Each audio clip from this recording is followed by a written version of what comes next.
నాయకులు జగజ్జీవనరావు గారికి, అదేవిధంగా వేదిక మీద ఉన్నటువంటి పెద్దలు, అదేవిధంగా వేదిక ముందు ఉన్నటువంటి బాబాసాహెబ్ అంబేద్కర్ యొక్క ఐడియాలజీకి, ఆలోచన విధానానికి ఉక్కు కవచంల రక్షణగా ఉన్నటువంటి అంబేద్కరీలందరికీ కూడా నా హృదయపూర్వక జైభీములు తెలియజేసుకుంటా ఉన్నాను. ఈరోజు యాక్చువల్గా నన్ను భారత రాజ్యాంగం మీద మాట్లాడమని చెప్పారు. ఈ స్టీల్ ప్లాంట్కి నాకు చాలా అనుబంధం ఉంది. యాక్చువల్గా నేను డిఎస్పీగా ఉన్నప్పుడే, మీలో ఎంతమందికి గుర్తుందో నాకు తెలియదు కానీ, ఒకసారి December 6th బాబాసాహెబ్ వర్ధంతి కార్యక్రమానికి ఒక స్పీకర్గా రావడం జరిగింది. తర్వాత ఇక్కడ డీసీపీగా వచ్చిన తర్వాత చాలాసార్లు స్టీల్ ప్లాంట్లో మీరు చేసేటువంటి ఉద్యమాల కోసం, బందోబస్తు కోసం చాలాసార్లు ఇక్కడికి రావడం జరిగింది. మళ్ళీ ఇలా మీ అందరినీ ట్రాన్స్ఫర్ అయిన తర్వాత మళ్ళీ ఈ విధంగా మీ అందరినీ కలుసుకునేటువంటి ఈ అవకాశం ప్రేమతో నన్ను ఆహ్వానించినందుకు తప్పనిసరిగా మీ అందరికీ కూడా హృదయపూర్వక కృతజ్ఞతలు తెలియజేసుకుంటూ ఉన్నా. అదేవిధంగా మనందరినీ ఇక్కడ ఏకం చేసి, మనందరిలో కామన్గా ఒక అనుబంధంగా నిలిచి, ఇటువంటి గ్యాదరింగ్స్కి ప్రేరణగా నిలుస్తున్నటువంటి బాబాసాహెబ్కి నివాళులు అర్పిస్తూ, అంటే రాజ్యాంగం గురించి మనం మాట్లాడుకోవాలంటే రాజ్యాంగం తప్పనిసరిగా కాపాడుకోవాలి. ఎందుకంటే మన ఉనికి భారత రాజ్యాంగంతో ముడిపడి ఉంది. ఎందుకంటే ఈ దేశంలో అంటే ఏళ్ల తరబడి అసమానత్వంతో, వెనుకబాటుతనంతో, అప్రెషన్కి గురైనటువంటి ఈ జాతులందరికీ మొట్టమొదటిసారిగా ఈక్వల్ స్టేటస్ని, సమాన హోదాని కల్పించినటువంటి ఈ భారతదేశ చరిత్రలో ఫస్ట్ లీగల్ డాక్యుమెంట్ ఏంటంటే ఇండియన్ కాన్స్టిట్యూషన్. ఇండియన్ కాన్స్టిట్యూషన్ వచ్చే వరకు మనం సమాన పౌరులం కాదు, ఎవరితో కూడా లీగల్గా ఎవరితో కూడా సమాన పౌరులం కాదు. కానీ భారత రాజ్యాంగం అమల్లోకి వచ్చిన తర్వాత మాత్రమే, ఆ భారత రాజ్యాంగంలో ఫండమెంటల్ రైట్స్లో సమానత్వపు హక్కు కల్పించిన తర్వాత మాత్రమే మనందరికీ మిగిలిన పౌరులతో పాటు ఈ దేశంలో సమానత్వపు హోదా అనేటువంటిది రావడం జరిగింది. బాబాసాహెబ్ అంబేద్కర్ అంటారు, we build a temple for justice, liberty, equality and fraternity in the constitution of India అని చెప్పేసి. అంటే భారత రాజ్యాంగంలో న్యాయాన్ని, స్వేచ్ఛని, సమానత్వాన్ని, సోదరభావాన్ని పెంపొందించేటువంటి ఒక దేవాలయాన్ని మనం నిర్మించుకున్నాం.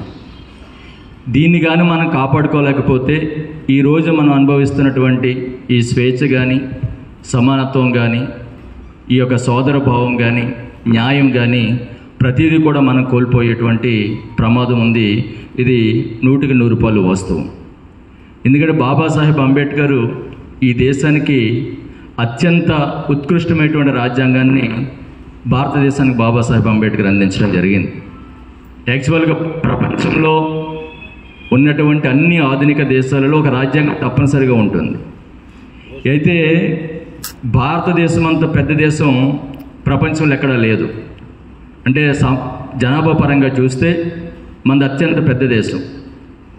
నెక్స్ట్ దీన్ని ఒక ఉపఖండం, సబ్ కాంటినెంట్ అని చెప్పేసి కూడా అంటారు. ఎందుకంటే ఈ దేశంలో ఉన్నన్ని మతాలు కానీ, కులాలు కానీ, భాషలు కానీ, జాతులు కానీ, ఆచార వ్యవహారాలు కానీ, కట్టుబాట్లు కానీ ప్రపంచంలో ఏ దేశంలో కూడా లేవు. ఇంత వైరుధ్యం ఉన్నటువంటి, డైవర్సిటీ ఉన్నటువంటి ఒక దేశానికి ఇన్ని సంవత్సరాలు సుస్థిరంగా ఉండేటువంటి ఒక గొప్ప రాజ్యాంగాన్ని అందించినటువంటి ఘనత బాబాసాహెబ్ అంబేద్కర్కి దక్కుతుంది. ఎందుకంటే మన ప్రపంచంలో చూస్తే రాజ్యాంగాల యొక్క సగటు జీవితకాలం 17 years మాత్రమే. ప్రపంచంలో రాజ్యాంగాల యొక్క యావరేజ్ లైఫ్ ఎంతంటే 17 సంవత్సరాలు.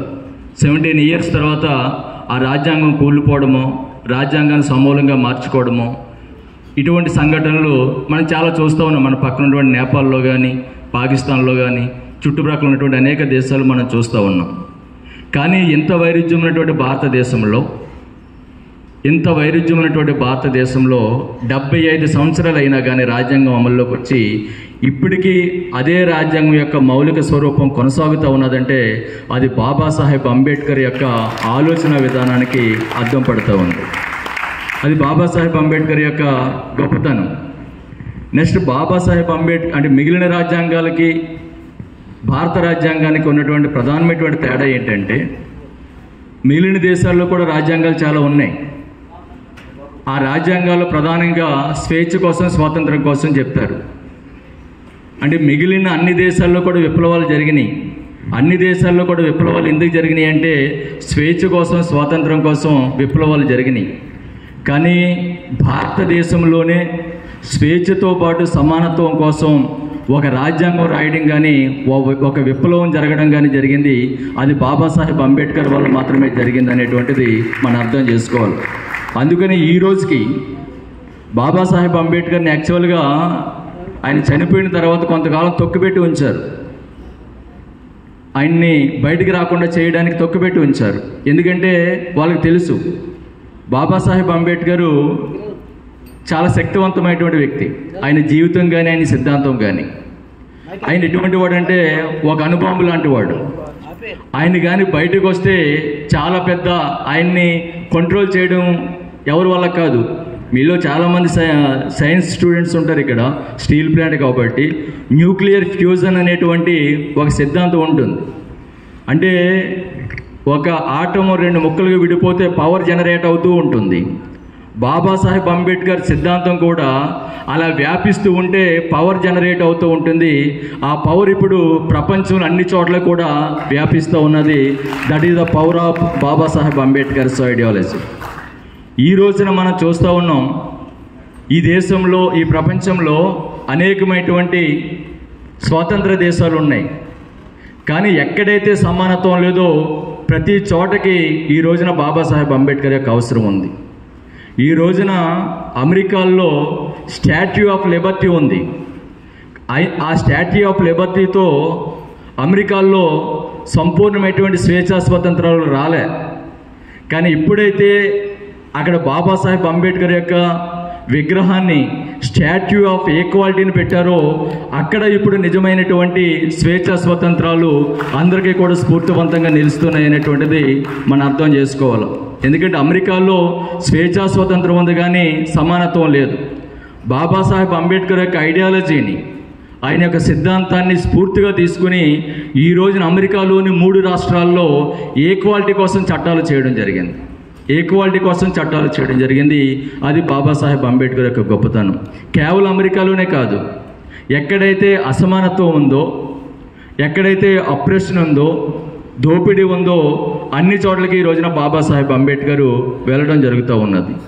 ఈ రోజున మనం చాలామంది చెప్తూ ఉంటారు ఏమనంటే భారత రాజ్యాంగాన్ని అనేక దేశాల నుంచి తీసుకుని అనేక విషయాలను క్రోడీకరించి భారత రాజ్యాంగాన్ని అనేక దేశాల నుంచి దిగుమతి చేసుకుని రాజ్యాంగాన్ని తయారు చేశారనేది కరెక్టే.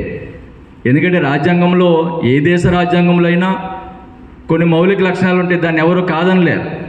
అని మనం భారత రాజ్యాంగాన్ని తయారు చేసుకునేటప్పుడు ఏ రాజ్యాంగం నుంచి ఏమి తీసుకున్నదనేది చెప్తున్నాం. కానీ భారత రాజ్యాంగం తయారైన తర్వాత 2వ ప్రపంచ యుద్ధం తర్వాత వచ్చినటువంటి అన్ని రాజ్యాంగాలు కూడా భారత రాజ్యాంగాన్ని స్ఫూర్తిగా తీసుకుని తయారు చేస్తున్నాయి అనేటువంటిది మనందరం కూడా గ్రహించవలసినటువంటి విషయం.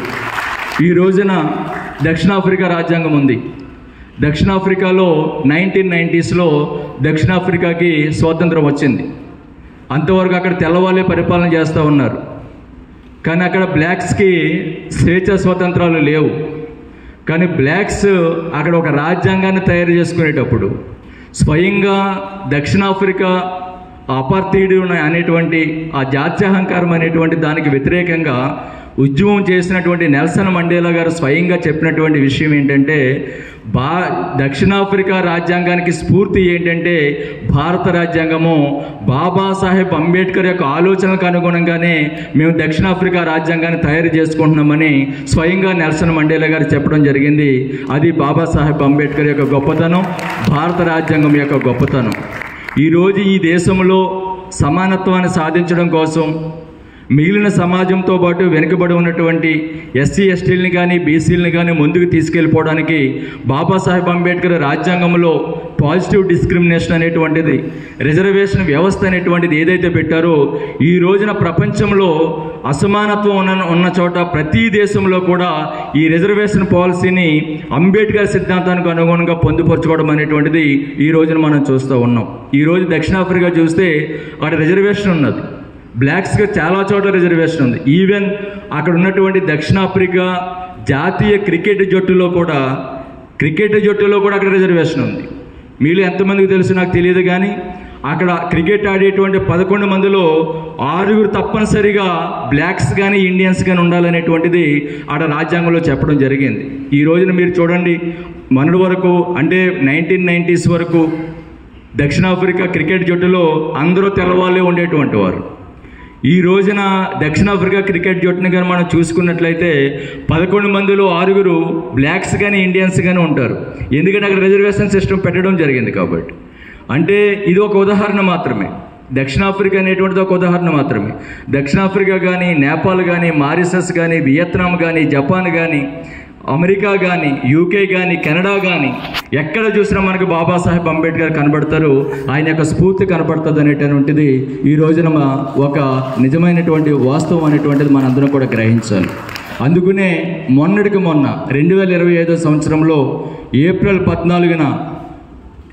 14న న్యూయార్క్ నగరంలో ఏప్రిల్ 14ని ఏ విధంగా సెలబ్రేట్ చేశారంటే, డాక్టర్ భీమ్రావ్ రామ్జీ అంబేద్కర్ డేగా న్యూయార్క్ నగరంలో ఈ యొక్క ఏప్రిల్ 14ని సెలబ్రేట్ చేయడం జరిగింది, అంబేద్కర్ దినోత్సవంగా సెలబ్రేట్ చేయడం జరిగింది.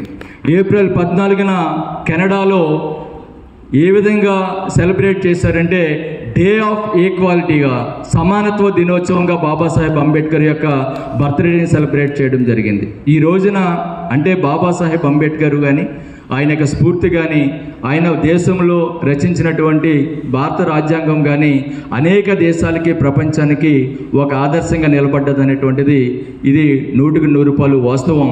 అంతా ఒక విజన్ తోటి బాబాసాహెబ్ అంబేద్కర్ ఈ రాజ్యాంగాన్ని రాయడం